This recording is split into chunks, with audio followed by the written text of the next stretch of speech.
Bom, gente, recentemente eu recebi uma impressora da Bicu, a B1, para fazer alguns testes, fazer algumas análises e postar no Facebook.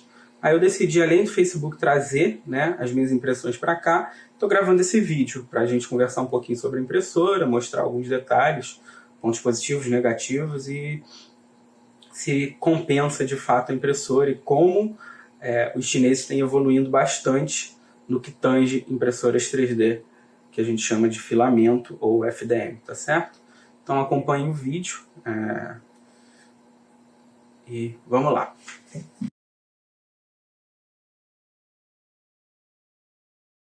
Vocês vão começar a ver aí um vídeo de montagem, um time-lapse aí bem rápido. Basicamente eu dei a impressora na mão da minha namorada, que nunca tinha visto um vídeo de impressão, de montagem de impressora 3D, apesar de ver eu trabalhando aqui, ela nunca viu um vídeo de montagem. Falei, olha, você tem esse manual e essa caixa, monte a impressora para mim. E ela fez, o processo foi bem tranquilo. Ela foi e voltou algumas vezes aí e tal, tem alguns erros que ela cometeu ao longo do caminho, mas eu particularmente não auxiliei, né? Falei, olha, volta. Basicamente, ela foi, leu o manual com mais calma e conseguiu resolver.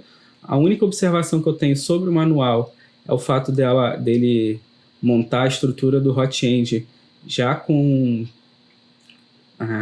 as roldanas, né, dentro do frame. Eu particularmente prefiro que isso seja feito do lado de fora e depois encaixado, mas isso é uma questão pessoal minha. A impressora deve vir de 70% a 80% montada. Você precisa montar os frames, o carrinho do hot end e as conexões. Ela falou que foi muito tranquila, né? O manual ele é em inglês, mas ele é bem detalhado e funcionou muito bem. Agora eu vou mostrar para vocês, tá? Alguns vídeos da primeira impressão que eu fiz assim que eu terminei de montar com ela.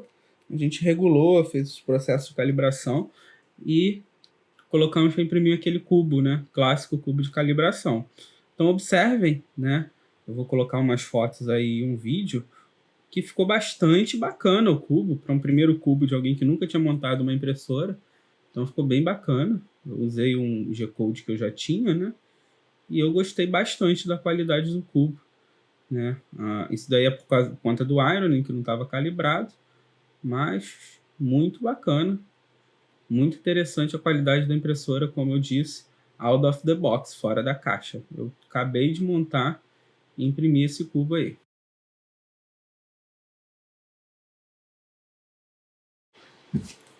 Dando um panorama mais geral da impressora, ela é essencialmente preta com os detalhes em rosa, e o grande destaque fica por conta dela ser uma impressora bem estreita, né? Então, como toda eletrônica é concentrada na parte inferior e o display também, você acaba tendo uma impressora muito mais alta do que larga e mais compacta, né? Comparada a outras impressoras como Ender, como Longer LK4, como Anycubic Mega e Mega S, você percebe que ela tem um espaço lateral, uma dimensão lateral muito menor, então ela acaba ocupando bem menos espaço lateralmente falando, que pode ser uma vantagem aí. Dando um panorama legal assim sobre os detalhes, dá para perceber o cuidado que a Bicu teve nos detalhes. Você percebe um acabamento muito bom de tintura nos frames, então é bem pintado, né? Todas as partes pintadas são muito bem pintadas. O acabamento do todo o gabinete ele é bem feito, você não percebe rebarbas, nada do tipo. E a impressora em si ela é muito bonita, muito bem acabada, uma qualidade bastante interessante e um cuidado bastante legal que a Bicu teve aí na impressora.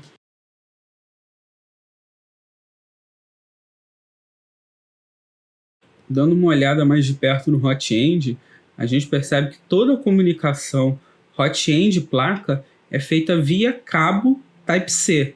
Claro, não é um Type-C comum, tá? Desses que vocês utilizam em celular, mas basicamente você conecta ele aqui no hot end e ele faz a comunicação toda com a placa. Então tem um circuito interno aí dentro dessa carcaça do hot end que conecta todos os dispositivos e a saída desse circuito é um cabo Type-C. Muito interessante a solução, e a Bicu ela deixa claro que o cabo é customizado, tá?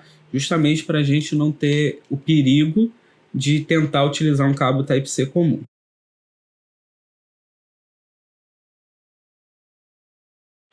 Agora eu vou detalhar um pouquinho mais esse hot end, tá?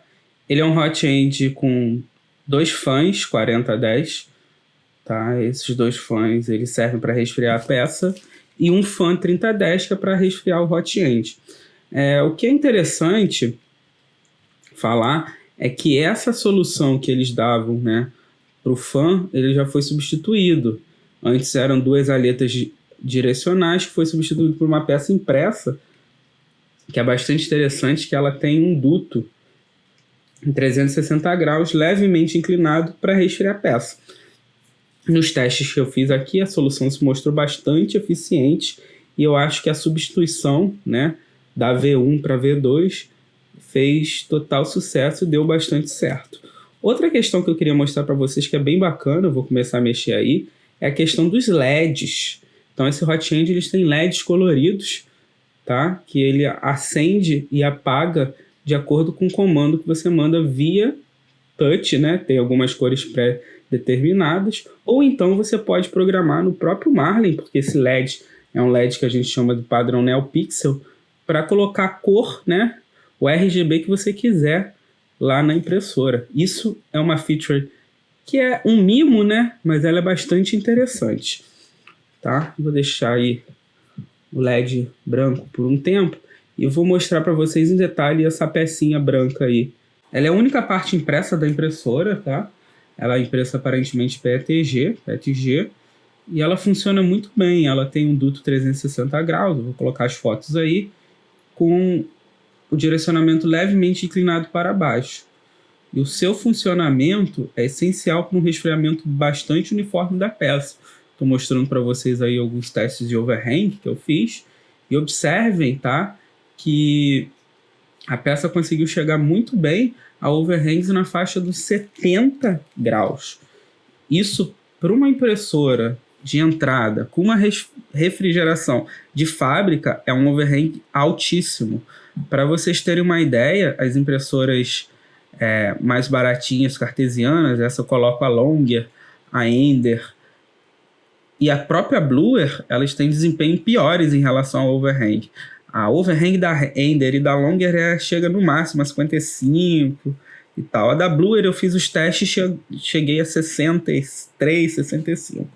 Observem quanto o fluxo de ar é eficiente com essa imagem aí. Eu liguei o fã em 100%, deixei um pouco de PLA descendo no bico e observem o movimento, né? A movimentação do PLA com o fluxo de ar que sai dos fãs. Então, é muito bom mesmo o fluxo de ar, e isso me surpreendeu bastante, eu gostei muito.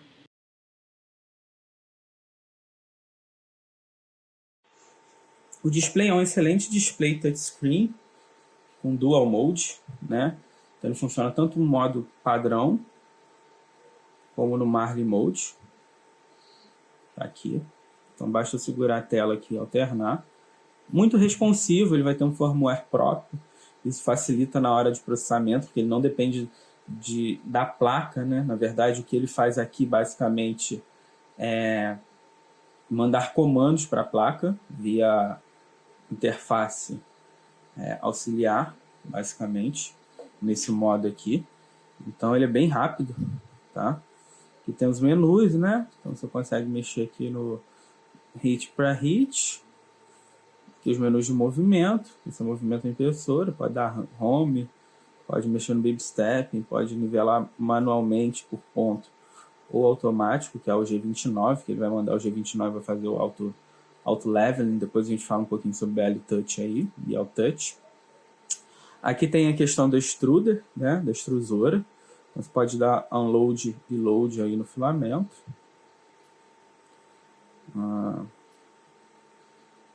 Aqui no menu print você tem informação, você tem a possibilidade de imprimir, né? Então esse display ele tem uma interface aqui SD, ok? E do lado dela USB via pendrive. Ali, ó. Tem uma interface USB.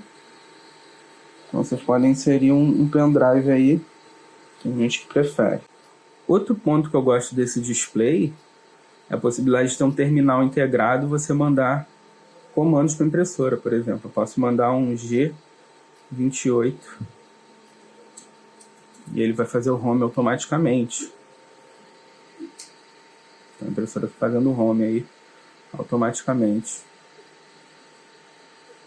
Ele reconhece G-Code direto do display. Como eu falei para vocês, o display ele envia informações para a impressora. Isso facilita bastante. Então você tem um terminal aqui dentro desse display. Tá? Então esse é no modo padrão. Então se eu segurar aqui ele vai para o Marlin Mode, que é o modo default aí do Marlin, né? Ele na verdade ele emula o Marlin. Nesse modo você não consegue usar o touch, somente o nube rotativo. Ó. O touch ele não funciona, somente aqui via botãozinho rotativo aqui, nube rotativo. Aí funciona igual uma impressora, né? Um display clássico do Marlin. Bastante interessante a questão da usabilidade do display. É um diferencial nessa impressora aí. Esse display da SKR de fato é um display bastante interessante.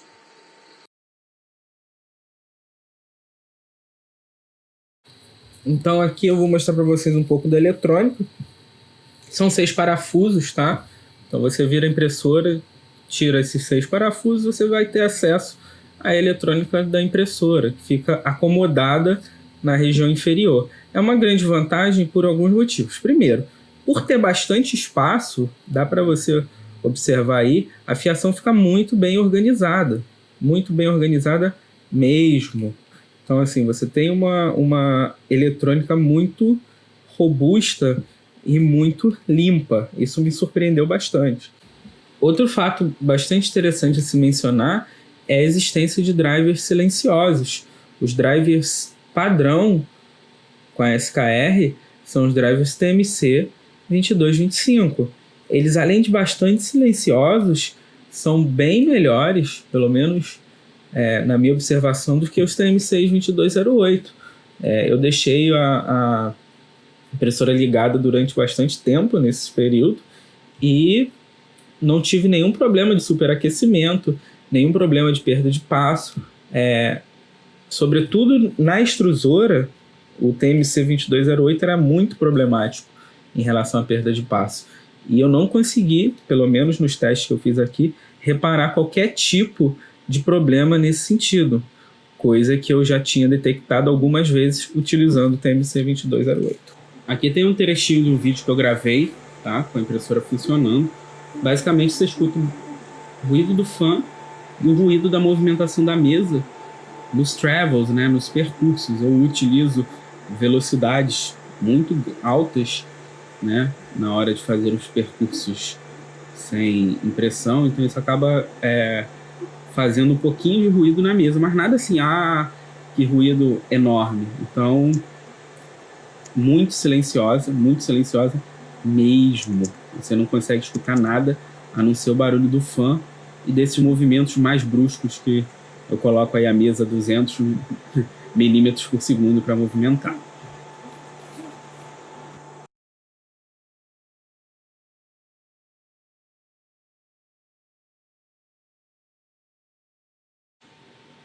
A questão a seguir dá conta do BL Touch, tá? Vocês observam que ele já está instalado com um suporte aí. O que acontece? A instalação é muito simples. Atrás, no gabinete, a gente vai ver, tem 5 pinos aí. Basta eu colocar esse, encaixar nas posições e tá resolvido. O problema maior dá conta do fato do BL Touch, né? O suporte que eles enviam ser muito ruim, né? Então, vou pegar aqui para vocês esse BL Touch suporte stand. Ele é um suporte muito ruim. Em nenhum momento que eu testei ele estava ficando 90 graus certinho com a mesa. Então, é um suporte muito simples, né? Colocava ele na lateral e ele não ficava 90 graus com a mesa. Então, se você quer trabalhar com BL Touch, o ideal é imprimir esse suporte de ABS que tem lá no Thingiverse. Então, só mostrando para vocês como é que ficava o suporte original. Observem a não perpendicularidade dele em relação à mesa. Isso prejudicava na hora de fazer a probe, né? E a solução foi baixar esse suporte novo no Thingiverse, imprimir e ficou bem melhor. como dá para ver aí na foto. Bem, eu fiz inúmeros testes com a impressora, usando diferentes materiais, diferentes modelos, usando ela na sua originalidade. Vou comentar um pouquinho com vocês sobre eles agora. Então, antes de falar das impressões, vamos falar um pouquinho dessa mesa flexível, chamada SSS.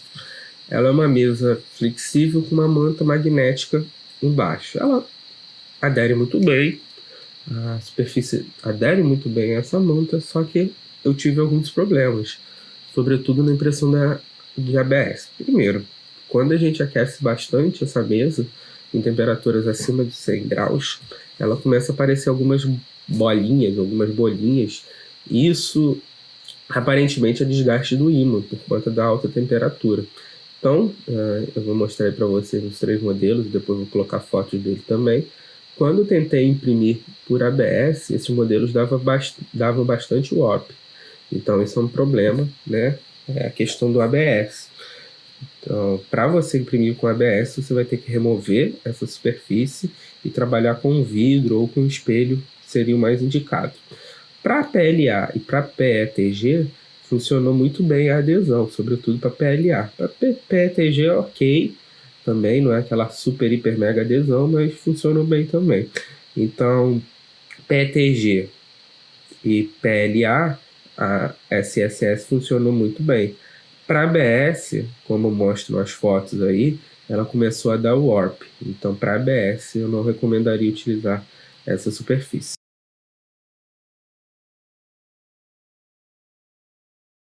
Mostrando um pouquinho alguns modelos que foram impressos. Esse foi o primeiro bench que eu imprimi, tá?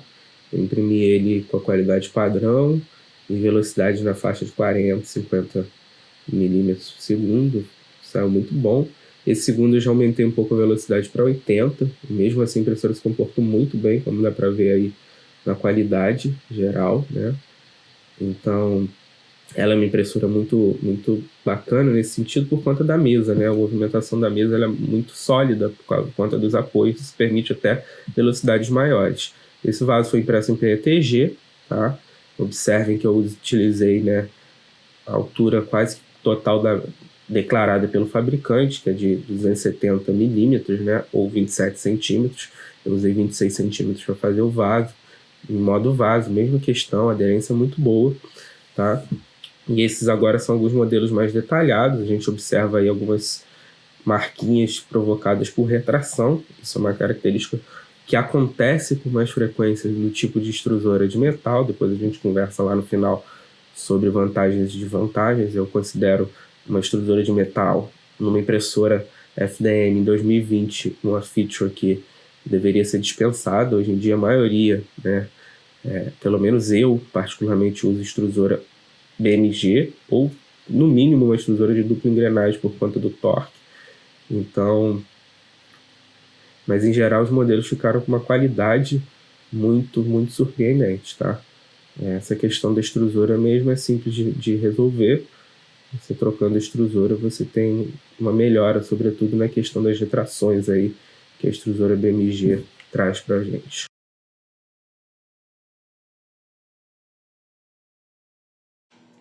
Pontos positivos, assim, de verdade. A impressora funciona muito bem fora da caixa. Eu tive basicamente apertar o parafuso da extrusora, que vem com a engrenagem frouxa, mas isso foi um processo simples, né? Eu tive que soltar os parafusos e apertar. Isso é comum, é a terceira impressora que eu recebo pré-montada, e as 3, por conta de transporte, provavelmente acaba afrouxando, né, no trânsito China-Brasil. Mas isso é detalhe, é algo bem simples. Fora isso, eu não precisei fazer nenhum ajuste mecânico, regular, nada. Da montagem, as porcas excêntricas já saíram regulada. Toda a estrutura da impressora funciona muito bem, né? Ela é muito rígida, como eu falei com vocês. Outro ponto positivo é a rigidez desse frame. Então, eu coloco lá no vídeo que ele tem os apoios, né, dos lados aí, então isso facilita bastante a questão da rigidez estrutural da impressora. Eletronicamente, a impressora não tem nada que eu possa falar, nossa, isso eletronicamente é muito ruim. Ela já vem com drivers excelentes, que é o TMC22 25, né, que é um 2208 melhorado. Vem com a excelente SKR 1.4, que tem entrada para diversas expansões. Ela já vem com diversas expansões aí que vocês podem explorar, né, com drive removível. Eu quero trabalhar com 2209, eu posso trocar o driver, isso é muito bacana. O display, a gente já conversou também, é um display fantástico. Então, a organização, né, que eu mostrei para vocês também, muito boa, da eletrônica. Então, eletronicamente, a impressora é muito robusta e muito confiável, né. Vou deixar destaque também para um mimo, né, que é algo que não costuma ter por conta da placa, que tem uma saída NeoPixel. Ela já tem os LEDs, né, que eu mostrei para vocês lá, RGB, então você consegue controlar o LED. É um mimo, né, bobo, mas, por exemplo, eu coloco a impressora para fazer a impressão. Quando a impressora está esquentando, o LED está de uma cor. Quando ela está fazendo o nivelamento, o LED está de outra cor. Quando ela está imprimindo, o LED está de outra cor. E você consegue controlar isso via firmware. É muito bacana também, essa questão do LED, né. A questão do BL Touch, né, o firmware dela já vem preparado para BL Touch. Então, basicamente, você pluga os 5 pinos e você já ativa o BL Touch, o BL Touch, né, a questão da probe. No próprio Marlin já tem ele configurado para BL Touch lá nos exemplos da B1. Caso você queira remover o Z e deixar o BL Touch como probe, né, como end-stop do Z, ele tem lá a instrução de como fazer e compilar, super simples, eu fiz isso. Foi super simples de fazer, super simples de atualizar. Não tive problemas em relação ao BL Touch sobre essa atualização, né? Então eles já fazem, né, já mandam o suporte e já fazem toda uma estrutura atrás da impressora para facilitar essa instalação. E por fim a resiliência, né? Eu trabalhei com ela basicamente 15 dias aí, testando. Eu costumo brincar que eu virei a impressora de cabeça para baixo. Todos os testes possíveis de temperatura, de velocidade, depois a gente vai comentar também sobre isso, de velocidade de impressão, de diferentes materiais, aquecimento da mesa, aquecimento do bico. E ela se mostrou muito sólida, muito resiliente, não teve nenhuma falha, não teve nenhum problema com travamento, nada disso. Então é um outro ponto muito positivo da impressora.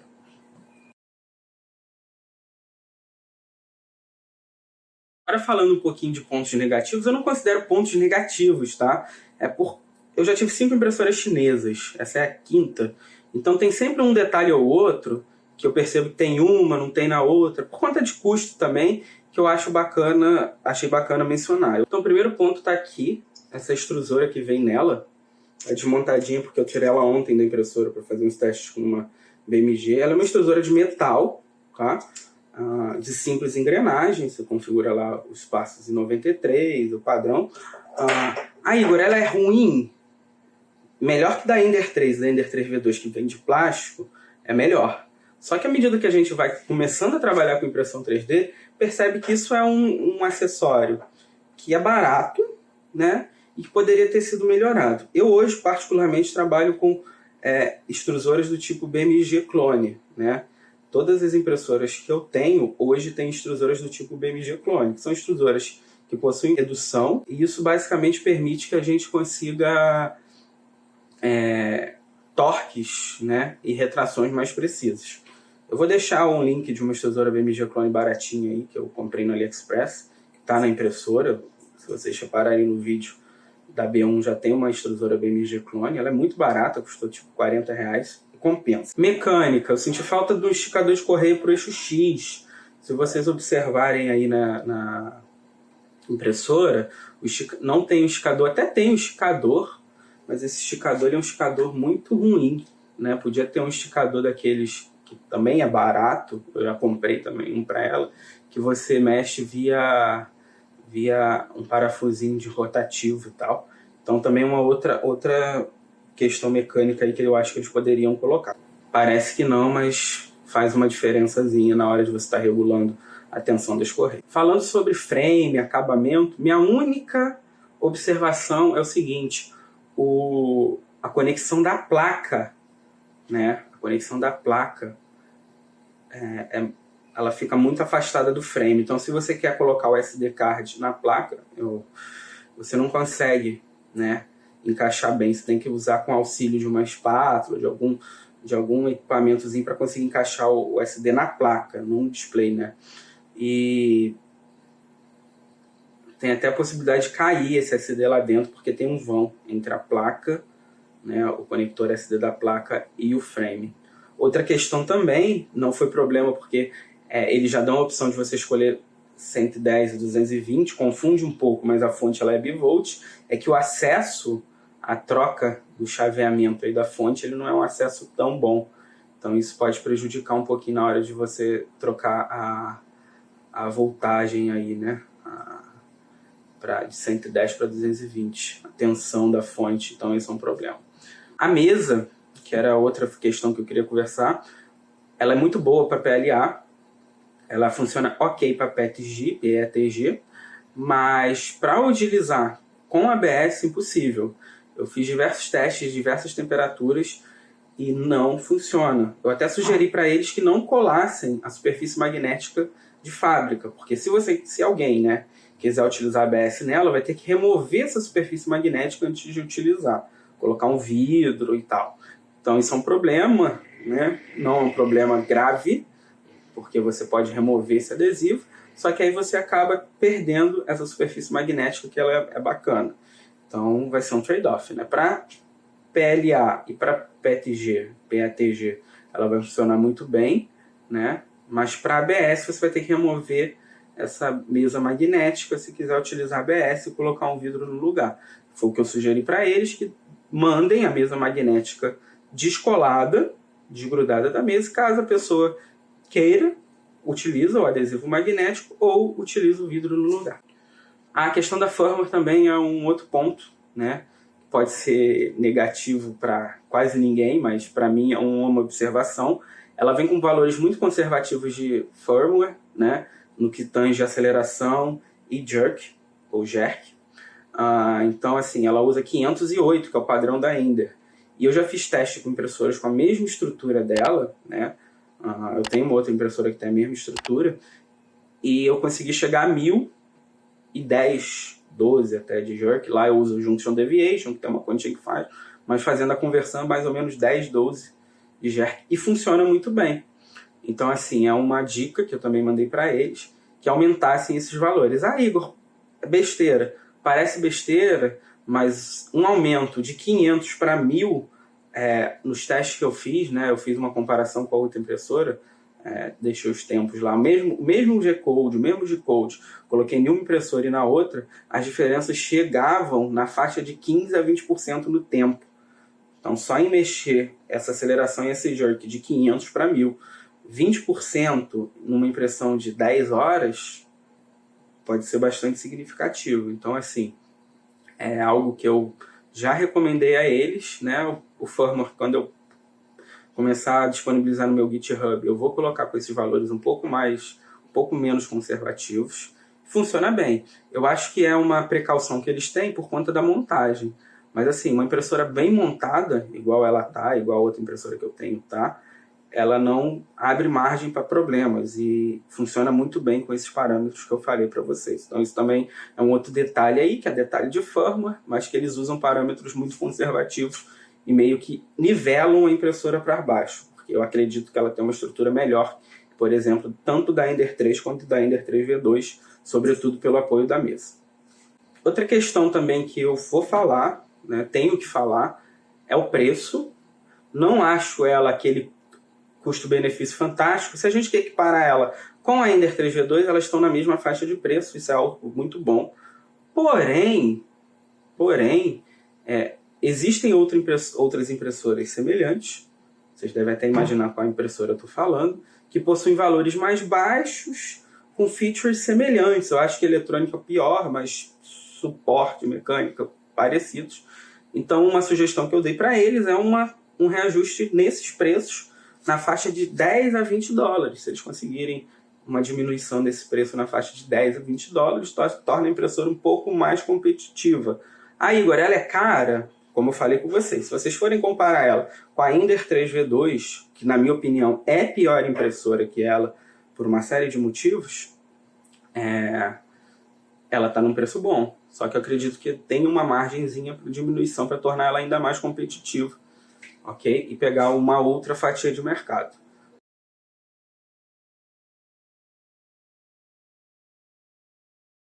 Bem, a B1 é uma impressora fantástica. É impressionante como cada vez mais os chineses produzem impressoras de qualidade. É uma impressora que custa na média de $250, né? Hoje, com todas as taxas, conversão via Banggood, seguro de taxas, você consegue comprar ela na faixa dos 2.100, 2.100, vai depender da cotação do dólar. Por esse valor, eu recomendo muito mais ela do que a Ender 3V2, por exemplo, por uma série de motivos. Ela está perdendo só em relação à Ender 3V2 no fato de não ter um esticador de correio por eixo X, o que é um upgrade simples de se fazer. Eu comprei agora no Shopee, custou R$40. Eletronicamente é fantástica, o suporte da BTT e da Bicu é fantástico, tem tudo no GitHub, tem as peças impressas no GitHub, você consegue enviar e-mail e recebe um feedback de qualquer questão que você possa perguntar para eles. O manual de montagem é muito bom, a impressora é muito simples de montar, então nesse sentido ela é uma fortíssima candidata à impressora chinesa barata, no sentido de custo, benefício e qualidade geral de entrega das peças. Eu estou muito maravilhado, estou muito satisfeito. Agradeço bastante a Bicu, né, por ter enviado essa impressora. Isso que eu estou fazendo com vocês, isso que eu estou conversando com vocês é que eu gosto de fazer. Eu gosto de destrinchar a impressora, eu gosto de mexer na forma, eu gosto de trabalhar esses aspectos para mostrar para vocês o quão é interessante, como é bacana trabalhar com essas coisas e mandar o feedback. E eu acredito que eles vão ouvir, né? Eles são muito solícitos, eu converso com eles particularmente quase que todo dia, falando, olha, está acontecendo isso, está acontecendo aquilo. E esse suporte tem sido muito bom. Espero que continuem, né, nesse caminho. É mais uma opção de compra viável, é mais uma opção de compra bacana para a gente ter uma impressora 3D. E acredito que ela vai dar muito, muito trabalho para as impressoras 3D mais famosas. Não se esqueçam de assinar o canal, não se esqueçam de dar o like no vídeo. Eu sempre deixo um monte de link aí embaixo para ajudar, de grupos que eu faço parte, às vezes de um tutorial, de um link para compra. É bacana vocês darem uma olhada, eu acho que isso ajuda bastante. Deem o feedback sobre o vídeo, deem o feedback sobre o canal, participem dos grupos e sempre lembrem de uma coisa: as pessoas precisam ter a opção de compra. O review que eu estou fazendo da B1, essa conversa que eu estou tendo com vocês, não é obrigando vocês a comprar, mas é mostrando para vocês que existe uma outra, né, possibilidade, uma outra opção viável, bacana, de qualidade dentro do mundo de impressora 3D. Quanto mais impressoras de qualidade, como a B1 surgirem, melhor para o mercado, melhor para nós usuários, que a gente tem mais opção de compra e a gente tem uma concorrência sadia e uma evolução bacana da tecnologia. Era isso que eu queria conversar com vocês. Obrigado pela atenção. Até mais.